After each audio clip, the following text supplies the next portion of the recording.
Hello friends, today I'm gonna show you how to make sago cutlets. I definitely sure you will love this recipe. So let's get started.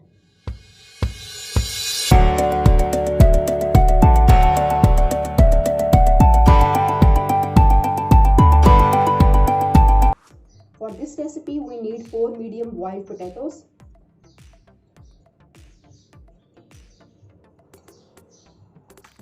and mashed gently.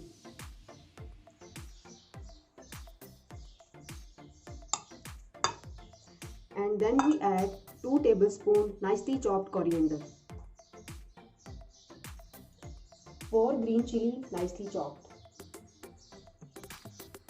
and then we add 6 tablespoons sago, salt as per taste.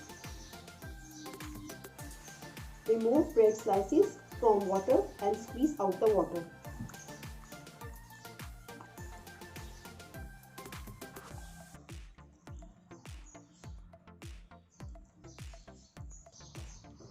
And mix all together.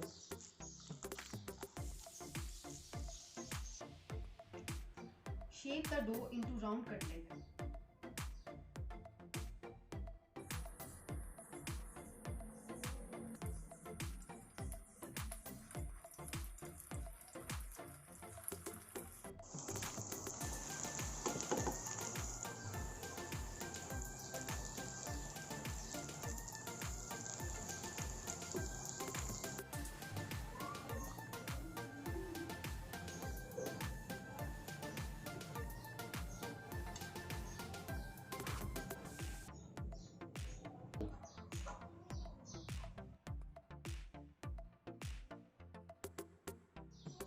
If you like my recipe, please like, share and subscribe my channel and press the bell icon for more videos.